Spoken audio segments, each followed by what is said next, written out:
পাঠিয়েছি।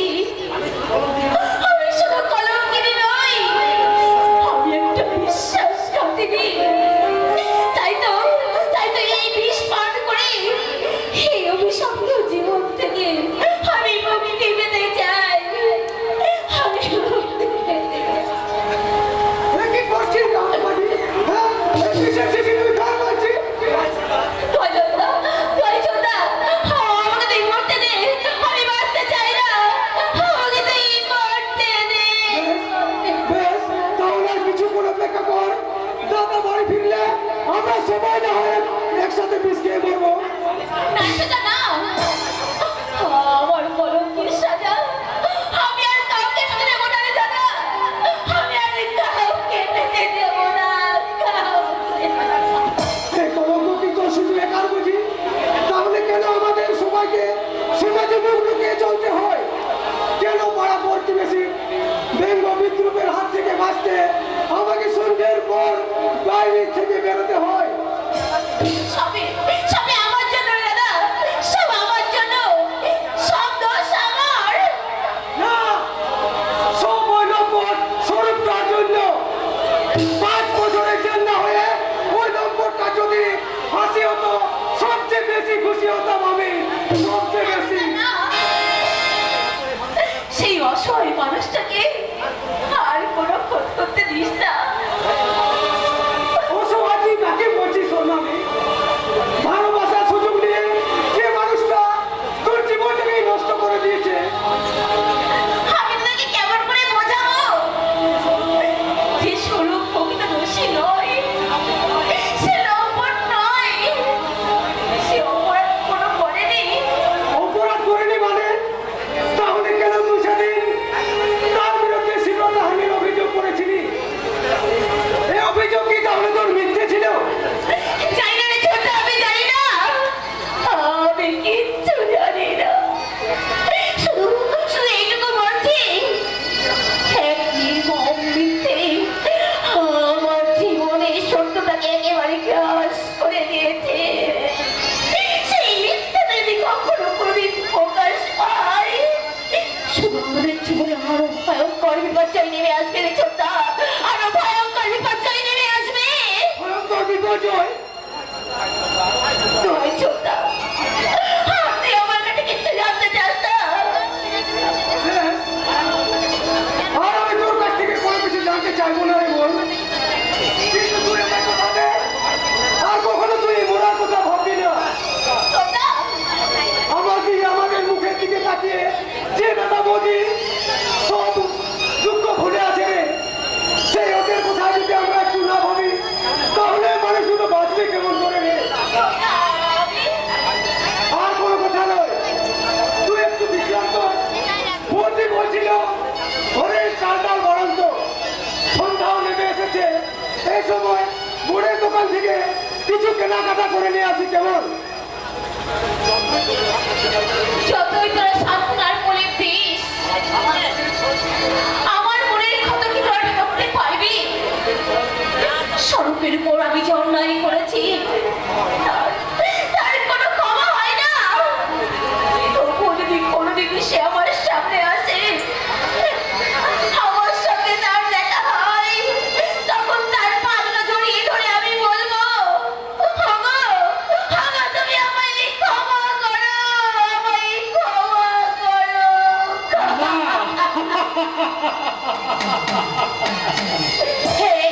হে কি স্বরূপ তুমি? হ্যাঁ, আমি যাকে তোর বলাৎকারের অভিযোগে জেলে পাঠিয়েছিলিস, তাকে আমার হঠাৎ চোখের সামনে দেখেই ভূত দেখার মতো চমকে উঠলে, তাই না? তুমি জেল থেকে ছাড়া পেয়েছো স্বরূপ? হ্যাঁ, ছেড়ে দেবে কোন শালা? আমি তো জেল থেকে পালিয়ে এসেছি। কিন্তু পুলিশ যদি আবার তোমাকে গ্রেফতার করে? তাতে তোর কি শয়তানি? তুই আমার উপর বলাৎকারের করোনা চাপিয়ে আমার জীবনটাকে তুই কেরোসিন করে দিয়েছিস। অথচ তুইও জানিস আর আমিও জানি যে আমাদের তো সমস্যা মিথ্যে করার মাথা নিয়ে আমাকে জেল যেতে হয়েছে। কিন্তু না, অপরাধ না করে আমার জেল খাটতে বাধ্য নয়। তাহলে তো জেল খাটার আগে তোকে আমি ভালো করে বোঝাতে এসেছি বলৎকার কাকে বলে।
একেবারে কেটে কুচি কুচি করে দেবো।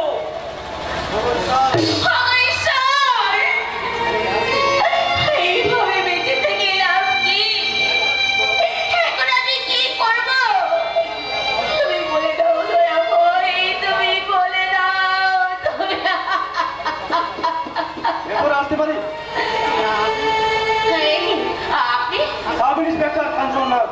গতকাল রাত্রে স্বরূপ সরকার নামের এক কুখ্যাত আসামি জেল থেকে পালিয়ে গেছে এবং কিছু পাবলিকের রিপোর্ট সে নাকি কিছুক্ষণ আগে বাড়িতে এসে ঢুকেছে। হ্যাঁ স্যার। তাহলে বলুন সে কোথায়? না মানে কই দেখিনি তো। কিন্তু এই মাত্র আপনি বললেন। আমার ভুল হয়ে গেছে। কোনো ফ্ল্যাটে আসামি এই বাড়িতে আসেনি। আমার মনে হয় আপনি মিথ্যে বলে আসামিকে প্রশ্রয় দিচ্ছেন, তাই বাড়িটা আমি সার্চ করবো। আমার দাদা বাড়িতে না ফেরা পর্যন্ত আপনি সার্চ করতে পারবেন না। কে আপনার দাদা? রিপোর্টার বিপ্লব ব্যানার্জি। আপনি সে সোনালী মুখার্জি, ওই খেলা গেছিলেন স্বরূপ সরকার তাকে। I am sorry. এবার নিশ্চয়ই অনুমান করতে পারছেন সেই ফ্ল্যাটে আসামি যদি এই বাড়িতে আসতো তাহলে আমি নিজে তাকে আপনাদের হাতে তুলে দিতাম। সরি সোনালী দেবী, আপনি সৎ এবং সাহসী রিপোর্টার বিপ্লব মুখার্জির বোন, তাই শুধুমাত্র আপনার কথাকে বিশ্বাস করে আমি এখান থেকে ফিরে চললাম। আপনাকে অযথা বিরক্ত করার জন্য আমি খুবই দুঃখিত। নমস্কার। সত্যবাদী রিপোর্টার বিপ্লব চ্যাটার্জির বোন আর মিথ্যের সাগরে হাবুডুবু খাচ্ছে। দুর্ভাগ্যের ঘূর্ণি ঝড়ে তার জীবনের ভেলাটা হয়তো একদিন ওই মিথ্যের সাগরেই ডুবে মরবে। মিথ্যের সাগরেই ডুবে। আর ওই সাগর থেকে তুমি তুলে আনবে বাঁচার মুহূর্ত। স্বরূপ স্বরূপ তার জীবনের সমাপ্ত যুদ্ধে পরাজয় স্বীকার করে চিরদিনের মতো এই আলোর জগৎ থেকে হারিয়ে যেতে চলল। এই অভাগা স্বরূপকে তুমি ক্ষমা করো সোনালী। স্বরূপ তোমার প্রতিশোধ তুমি নেবে না স্বরূপ? প্রতিশোধ নিতে তো আমি আসিনি সোনালী, আমি এসেছিলাম তোমার সাথে অভিনয় করতে। অভিনয়? হ্যাঁ হ্যাঁ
একেবারে